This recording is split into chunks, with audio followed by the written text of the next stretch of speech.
ಸನ್ಮಾನ್ಯ ಅಧ್ಯಕ್ಷ, ತಪ್ಪು ಮಾಹಿತಿ ಹೋಗೋದು ಬೇಡ. ಸದನದಲ್ಲಿ ಚರ್ಚೆ ಆಗಿದೆ. ಉದಾಹರಣೆಗೆ ಗಂಗಾ ಕಲ್ಯಾಣ ಬಗ್ಗೆನೇ ಚರ್ಚೆ ಮಾಡಿದಾಗ ಅಂದಿನ ಸಚಿವರು ಕೋಟಾ ಶ್ರೀನಿವಾಸ ಪೂಜಾರಿ ಅವರು ಆಗಿಲ್ಲ ಅಂತ ಹೇಳಿದ್ರು ಸರ್, ಹಗರಣ ಆಗಿಲ್ಲ ಅಂತ.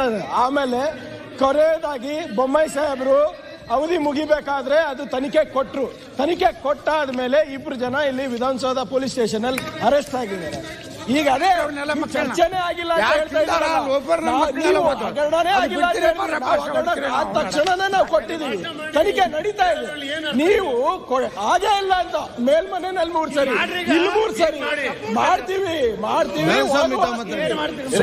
ರಾಜಕಾರಣಕ್ಕೆ ಉಪಯೋಗಿಸಬೇಡಿ, ಮಾಡ್ರಿ. ಮುಖ್ಯಮಂತ್ರಿ ಮಾತಾಡಿ, ಅಧಿಕಾರಿ ಇರಲಿ, ರಾಜಕಾರಣ ಇರಲಿ. ಐಟಿ ಇಡಿಗೆಲ್ಲ ಯಾಕೆ ಕೊಟ್ಟಿಲ್ಲ? ನೀವು ವಿರೋಧ ಪಕ್ಷದಲ್ಲಿ ಇದ್ರಲ್ರಿ, ನೀವೇ ಮಾಡಾಗಿತ್ತಲ್ಲ.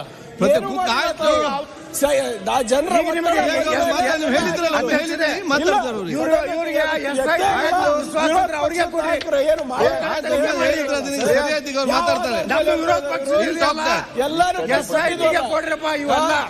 ಬಂಜಾರ ನಿಗಮ, ತಾಂಡ ಅಭಿವೃದ್ಧಿ ನಿಗಮ, ಏನದಾವು ಎಲ್ಲ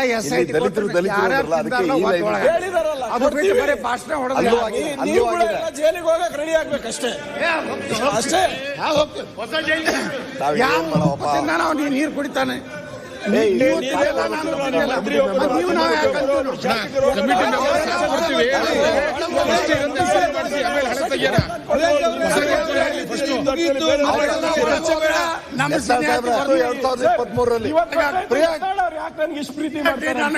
ಪ್ರಿಯಾಂಕಾ ಬಂದ್ಬಿಡ್ತಾರೆ. ಆಯ್ತು, ಈಗ ಅವ್ರು ಮಾತಾಡ್ಲಿ. ಹಿರಿಯ ನಾಯಕರಾಗ್ತೀವಿ. ನಮ್ಮಿಬ್ರು ಜುಗಲ್ ಬಂದಿ